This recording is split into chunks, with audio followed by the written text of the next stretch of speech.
And right behind it, they're going to be rebuilding the bone. Okay?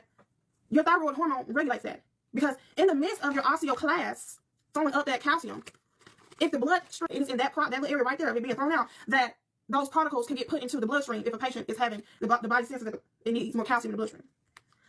But what happens if your thyroid is low? Well, a person can suffer from hypocalcemia. This can lead to that Troset sign, to where you put a blood pressure cuff on them and you squeeze just a little bit and they get a twitching. This can lead to seizures, can lead to palpitations, heart problems, death. Okay? What happens if it's too high? Your calcium level, you got so much, your thyroid hormone taking on the calcium, you can die from that too. Hypercalcemia, you can die from that too. Seizures, heart problems. And I say God made this, he said this is his way of obtaining a wife for himself. He knows that it can be done with these, the way he put the body, make the body design. It's nobody's fault. Y'all got carried away.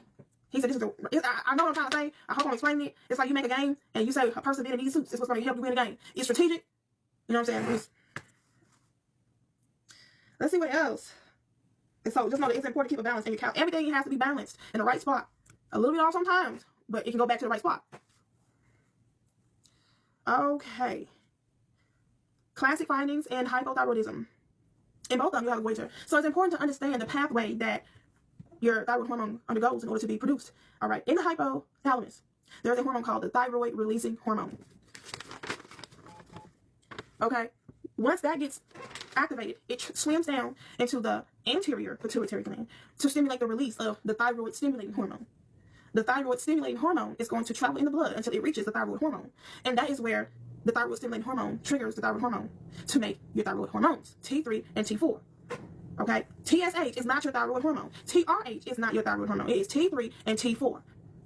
So what happens if a patient's thyroid stimulating hormone is elevated, but there's a decrease in T3 and T4, which is hypothyroidism?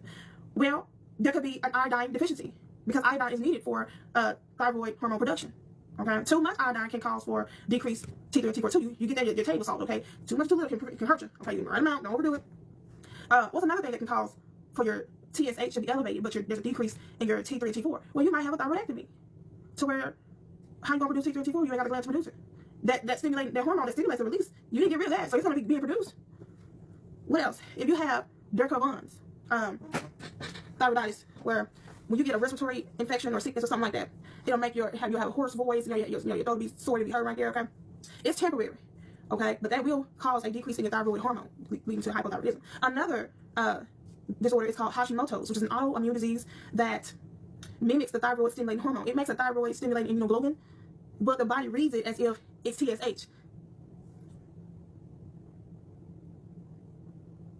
Oh my God.